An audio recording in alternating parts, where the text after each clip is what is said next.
Welcome to Beyond the Inbox, an e-commerce podcast brought to you by Drip. In each episode, you'll hear from top e-commerce marketers and founders who will reveal the customer-first strategies they're using to grow their sales, subscribers, and revenue. Now let's get into today's episode.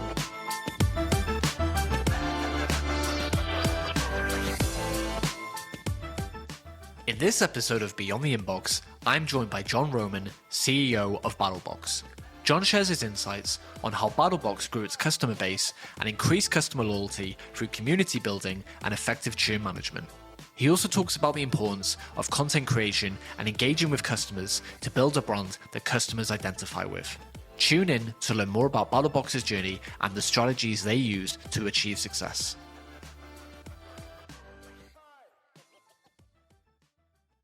John, welcome to Beyond the Inbox. Thank you so much for taking the time to join us. Thanks for having me. Excited to be here. Can you tell us about BattlBox and what led you to co-found the company? Sure. So BattlBox, it's a monthly subscription for outdoor gear, adventure gear, camping gear. We've been around since February 2015.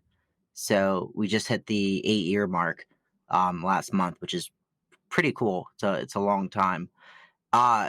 So how it was founded was, so my ex-business partner, Daniel, so he's no longer involved in the company. He, was just hanging out with his fiance, and he'd watch her every month open up a BattlBox, which is a women's, I guess they had men and women's, but it was a women's subscription, makeup samples, beauty products, etc. And he saw this excitement when she'd open it up each month.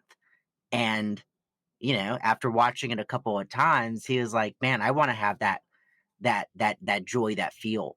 So he went online, and Daniel's a avid outdoorsman, couldn't find what he wanted. He wanted an outdoor adventure box, and there wasn't one on the market.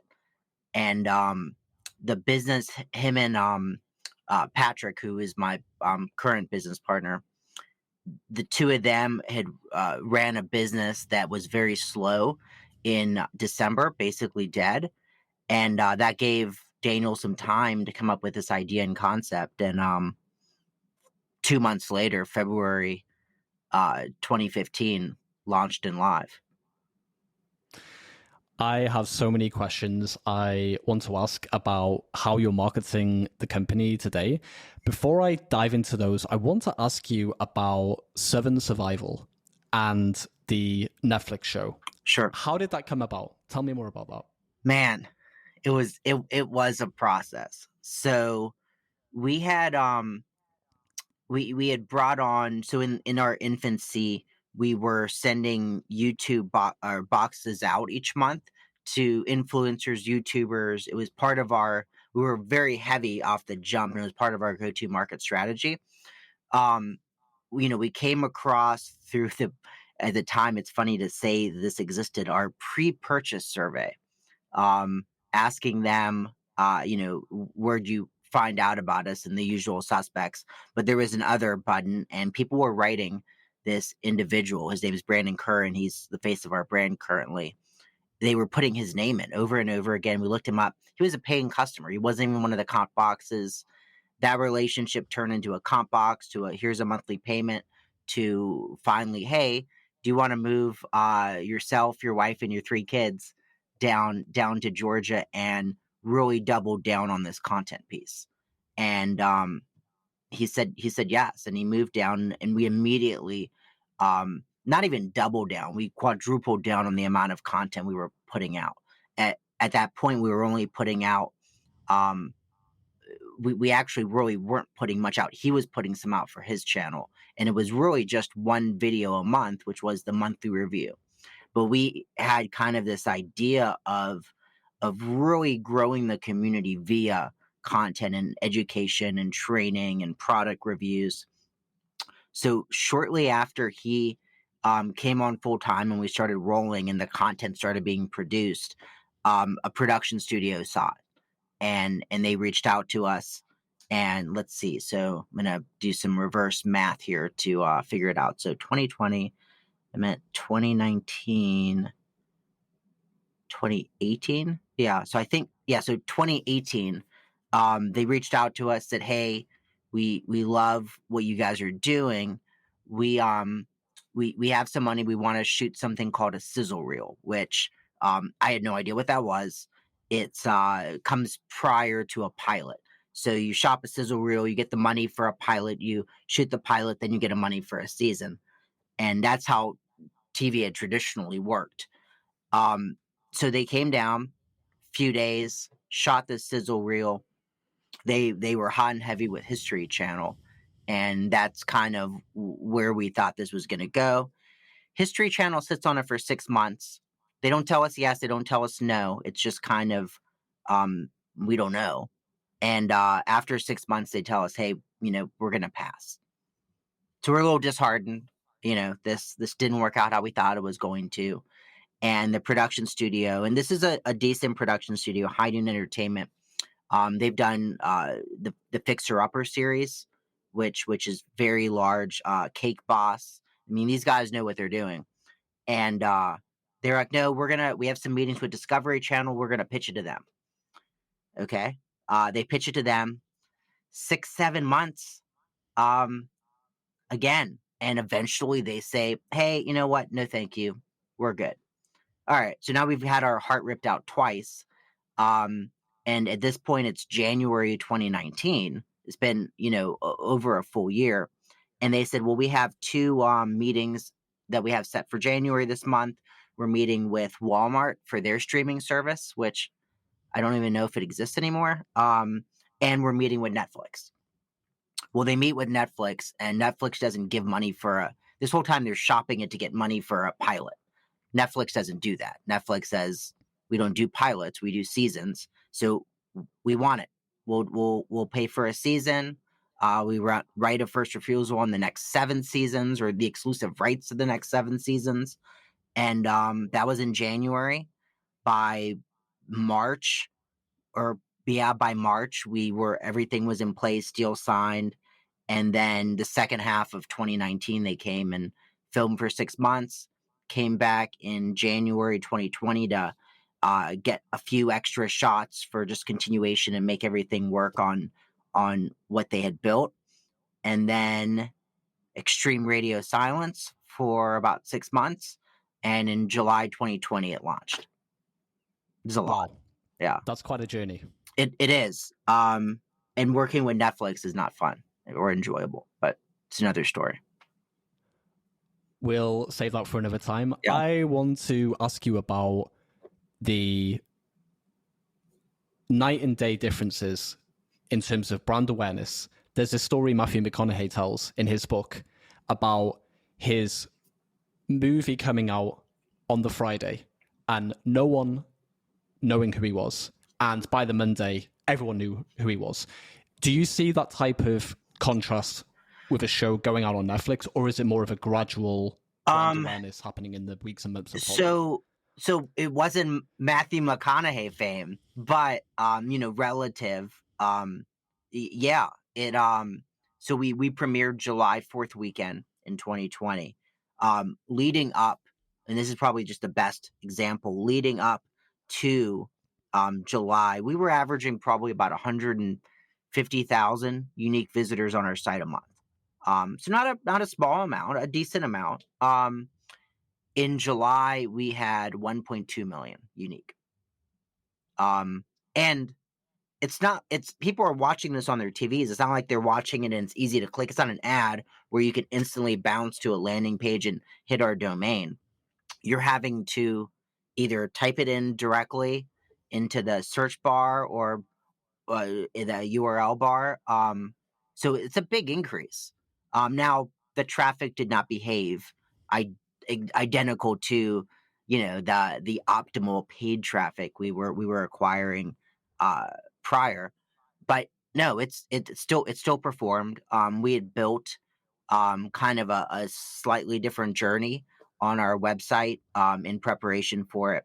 Instead of having the one call to action that was subscribe to the box, we had two above the fold. We had subscribe to the box, and then we had products from the show. Because there was no case study. No one had had a brand this front and center on a streaming dropped at once service. You can look at other examples like Duck Dynasty, where they had the brand, but a couple of things. One, it wasn't as front and center as ours was going to be, but two, it was a weekly episode, so it's a slow, different build, right? Probably not identical to like a Shark Tank, because that's just one, but still, it's not 8 episodes all at once. So we didn't know really what to expect, and forecasting was difficult, but we had a very strong theory that while we were going to get more subscriptions, there was going to be a lot of one-time purchases. It's really interesting you mentioned that. I recently interviewed Aaron Powell that was on Shark Tank, and he talked about how there was the initial promotion for him being on the show and then the follow-up as well. And it's interesting, I never considered how there's more of a slow burn with having a TV show, and I guess in some respects as well, you leave a lasting impression in the mind of the viewer because it's on every week. Yeah, no, it's very true. But what's crazy is still to this day, we're 2.5 years later, and if you look at it's no longer a pre-purchase survey, it's a post-purchase survey, because there's the whole conversion rate optimization piece. But if you look at our post-purchase survey, still in a given month, about a 6th to a 7th of where did you first hear about us is the TV show, which is pretty cool to see that it's that long in the tooth to continue 2.5 years later and be a pretty significant lead source for us.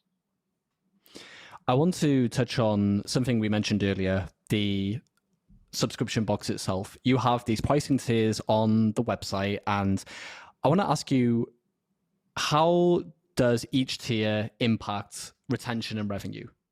So it's interesting. So we have these 4 tiers: basic, advanced, pro, and pro plus. Initially in 2015, pricing was different, inflation was different, so our pricing was a little bit less than it is today. We launched with the basic at $25, the advanced at $50, the pro at $100, and the pro plus at $150. And our theory was going to be the basic was probably going to be the most popular, right? And it was going to be a little bit of a waterfall where there were going to be those big spenders that had the desire to go with the 150 Pro Plus package. And we were instantly wrong. The Pro Plus is by far our most popular. For the first couple of years, about a third to 35% of our base was in that higher tier. What's interesting though, as we've grown, unfortunately we've had to raise prices, and still probably don't have the margin we had back then. But so the Pro Plus, it's the $169.99, so $170 plus tax, sales tax, plus shipping. So it ends up being about $200. Now you receive the value of the product significantly outweighs that. You're getting so much more because we pass a lot of the value, our buying power, down to the consumer. But currently 45% of our base is in that Pro Plus box. And you look at retention, you look at churn, not only is that the most popular box, but if you look at that cohort individually, it performs the best as far as LTV, which would make sense, but it performs the best as retention. As they have longer life, which is it's such a phenomenal product. Who would have thought that that's the product that is the flagship? Do you think that has something to do with how each tier is positioned? Because one thing I noticed that I really liked was you have these 4 tiers, and then you have copy for each that says, this is for you if. And I'm wondering if a lot of people have a natural bias away from I'm a beginner, and it kind of nudges them to the next tier. Do you think that has something to do with it? 100%. I think it's a few variables. So I think by design, that copy is you're spot on, right? You identified how we position that, and that was the goal. So it makes me happy that you see that, because most people don't see that.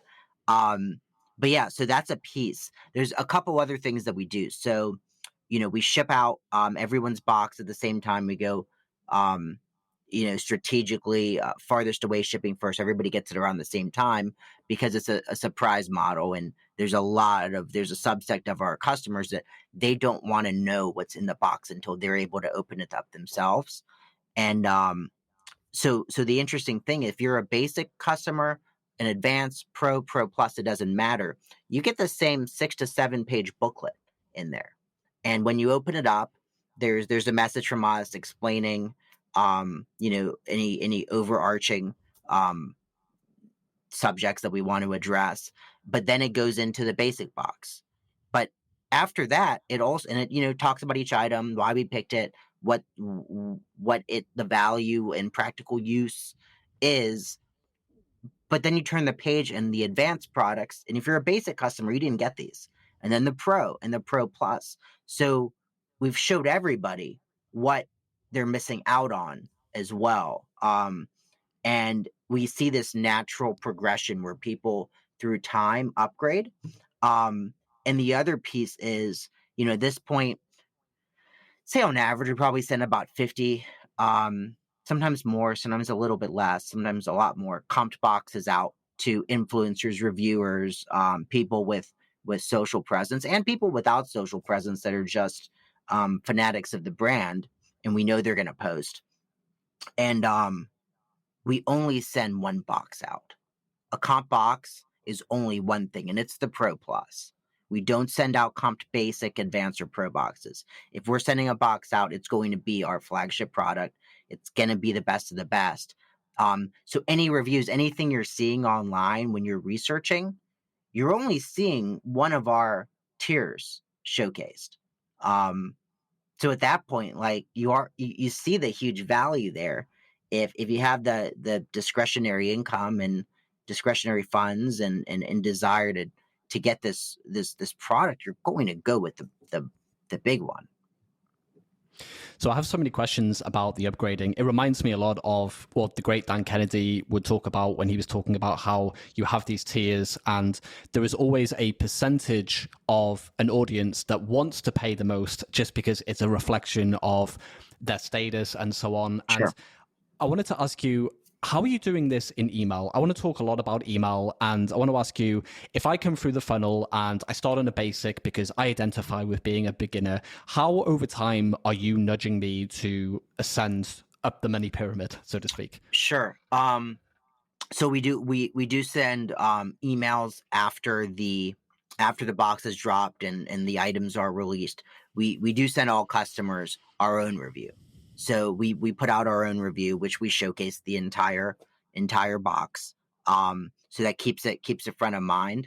We also have some mechanisms in the customer dashboard that oftentimes will suggest they upgrade to Pro Plus.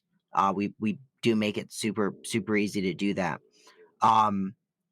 Really, other than that, probably the biggest thing that we have that is some separation is the community, right? So we've by design really engaged with our customers. Honestly, we view them as friends, as family. Like, they're this community that we're a part of and they're a part of, and it's genuine and it's enjoyable. But with that community comes posting and messages and people sharing that are not us, right? It's just actual customers that are part of the community. And you see that almost playing to some of what you described earlier, right?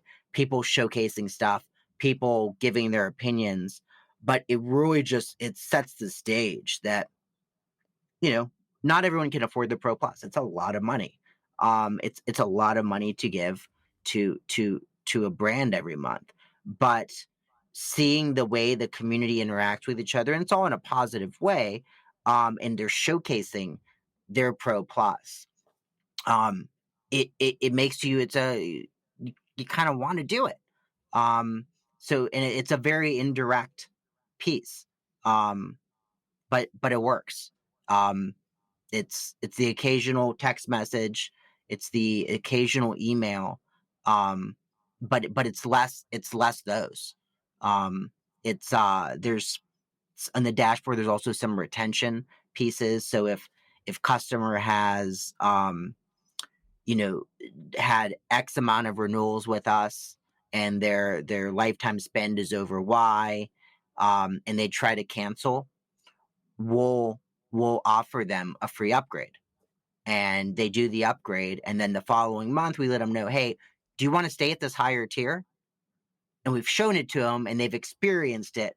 And it's a very small cost, the delta, to potentially win that customer over into the higher tier. So it's a bunch of little things all at once working together.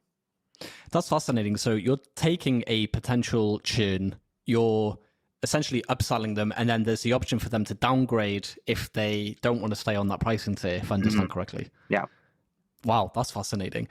On the subject of churn, are you doing this through automations? Do you have a salesperson? I know you mentioned SMS as well. How is this all coming together? Yeah, so we've been fortunate that we viewed churn as something very, very important to get ahead of years ago. 5 years ago, it was a priority for us. So it's the process is always getting better. We're always improving. So currently, the process at a high level, we always renew on the 15th. That's the renewal for everybody. So on the 15th, we renew if there's an issue. And I'm talking, this is purely on the passive churn side. With the passive churn, it goes to the dunning process and on the 26th, we stopped attempting the card. Now, during those 11 days, we've reached out via email and SMS, all through automation, really, really chatting with them, different voices of the brand, different individuals. One of the emails is from Brandon, the face of the brand. One of the emails is from Luke, who runs customer service. It's really us being personal, saying, hey, you haven't actively canceled, right? Like, there's something wrong with your account, with your card. So after the 26th, Luke and his team do a full export of the customers that we weren't able to cure. So we, with the failed attempts, card declines, etc., which is typically around 10% on renewal day. From the 15th to the 26th, we recover about 70% of the involuntary. On the 26th, Luke and his team pull an export. They then reach out, non-marketing emails. There's no images. It's purely just text. The CS team out of the CS platform reaching out personally. I mean, it's a macro, but it's still it's still personalized. Reaching out, seeing if they can help. Anything we can do to help you fix your account. And then they recover about 50% of those. And there's other variables, right? One's coming from a different server, different platform. One's not. One might be hitting the spam folder. One might be making its way through. So at that point, they've given up, and that's the end of the passive churn journey. But there's another piece that I'll speak to in a second. On the active churn, we take a interesting approach. So we have a custom dashboard, right? What we try to do is prevent gamification, and we don't want the bad actors in there. So a lot of times the bad actors occur. They exist in two places. One, we might have a strong introductory offer, and they're grabbing that with no intent to be a long-time member of the community. And we don't want to offer them more to stay. If you're quitting before your second renewal, then please quit. It's a loss leader at that point. So our dashboard has no automation in place unless you've had at least 2 renewals. If you've had 2 renewals, depending on where you are in your life cycle, depending on your tier, depending on your spend, there's a gambit of options that might occur. The upgrade we spoke about previously, we might give you a discounted rate temporarily for the next renewal. We might offer you a free item to come on. And there's a chance based on your behavior, we might suggest you just skip the month instead of cancel. We have several. I think last time I checked, we had like last month 600 or 700 people that just skipped. Right? They just didn't want to renew, but they didn't want to cancel, because when you cancel, you do lose out on the community piece, the Facebook group, the exclusivity of that. Now, on the because you asked about a sales team, so we have once you've left us, whether it was actively or passively, you're in the canceled category. We have some automation via email and SMS, just traditional win back. We're not reinventing the wheel here, right? Multi-part series, trying to get you back, trying to get feedback if you don't want to come back on why you left. And it's weird to say, at the 120-day mark, so for whatever reason, we've tested the full gambit. We've tested from day 5, day 10, all the way to post day 365. But the sweet spot that works for our brand, which is, I don't know, but we've done enough where there's no mathematical variance. This is the best for us. On day 120, we have Patrick on. He's the win back sales guy. He picks up the phone and calls, and puts an offer in, explains any upcoming changes, cool things that we're working on, and gives them an offer. But and again, the 120-day thing is only if the customer had certain criteria. If there's any chance that they were possibly a bad actor or not an ideal customer, they don't make it to the lead list. But he calls them, and he's able to actually win back 60 to 70 every single month, which is a pretty big number when you start thinking about what our average order value size is. And then you're bringing this customer back for another prolonged period of time. So that's kind of, I think I touched on most aspects of it. That is fascinating. That is such a robust approach to churn. And I think it's brilliant. I love this term bad actor, because you see it in software as well when you try to churn and you are offered a free month to stay, and it's almost conditioning you as a consumer to churn so that you get a free discount. And I love that you have this criteria. You mentioned as well the importance of community. I'm mindful of the time running out here, and I wanted to ask you about what community is for Battle Brand and how you're using it to leverage customer loyalty. Sure. So one last thing about their previous statement. So taking it a step further, once someone takes advantage of one of those offers in our dashboard, they will never be shown an offer again.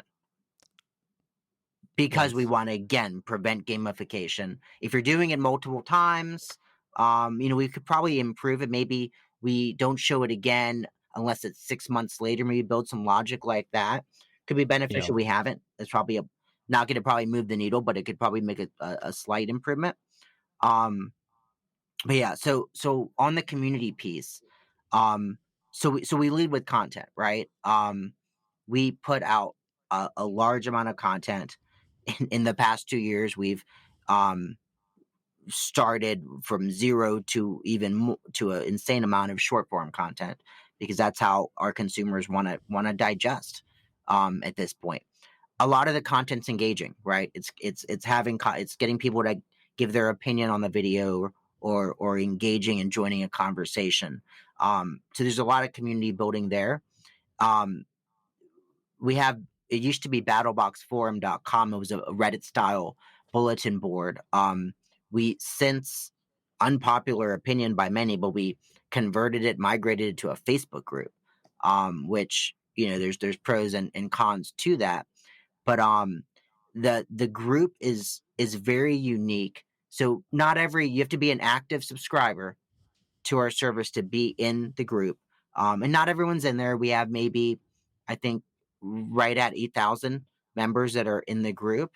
But it's this thriving community. We have buy, sell, trade day on Thursdays where people are selling BattlBox gear or trading BattlBox gear they don't have, or selling something else. It's, we don't have if you have a tent that you want to sell, it doesn't matter that you didn't get it from BattlBox, right? That's the community isn't going to discriminate. So this community it's insane, and it's grown. But one of the real separation is it does run itself, but we're in there too. I'm in there every single day, which is a challenge, because there's other parts of the business that need attention and time too. But I make it a point to go in there and interact, and you don't get that from most other brands, right? You don't have senior leadership in there engaging with the consumers, and I think that's a big. It's different, right? You look at the need want scale, and where does BattlBox fall? It's probably farther towards the want versus the need, and we realize that. And there's this consumer behavior trend. It's been going on for years, but it's just continuing where for those brands and products that are on the closer to the want scale, consumers want to identify. They want to have some kind of connection and bond with those brands they buy from. It's very evident when you see these influencers, creators that launch companies after they've built this content and community, and how successful they are, right? You think about the Kylie Jenners and the I think, in my opinion, the best example is Mr. Beast. He built this insane community through content, and then he was like, oh, I'm going to have a fast food brand. I'm going to have this chocolate brand. And they were both instant overnight successes, right? You have brands that spend years trying to get into Walmart, and Mr. Beast launched a chocolate bar, and week one, it's in Walmart nationwide, right? So taking cues from them, because we both accomplished, obviously, they're probably on a much larger scale, but we both accomplished the same thing through content community. We just did it in a reverse order. So I think paying attention to the trends we're seeing on that side, the creator side, launching businesses and taking cues, it helps us build the community. John, I think that's an amazing place to end. I have learned so much from this interview. Where can listeners go to learn more about BattlBox? Sure. So our website's battlebox.com, BATTLBOX. There's no E in there. You can jump on Netflix. You can search for BattlBox, Southern Survival. The name of the show will come right up. If you want to follow me, I'm probably most active on LinkedIn. And I have a blog, onlinequeso.com. Spelled exactly how it sounds. I try to make it a point on that when I write about what's going on in our journey, to not just include the wins. I think showcasing the losses is something people don't do enough of, and I think it's important because there's typically a learning a lesson or an experience in there, but I think it's just toxic when people just share wins. It sets everybody up for thinking that something's wrong with their business or wrong with their journey because they're not having all of these wins. So I try to make it a point to talk about our losses too, because the reality is we have way more losses than wins, and everybody does, right? Absolutely. Well, we'll put those links in the show notes as well. And I want to thank you again for taking the time to join us, John. And I wish you all the best of luck in the future with BattlBox. Thanks. Thanks so much for having me. This was fun.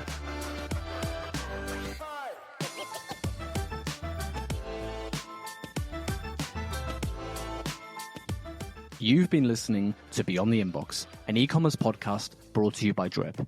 If you enjoyed the episode, it would mean the world to me if you would subscribe, rate, and review the show on iTunes. Thanks for listening.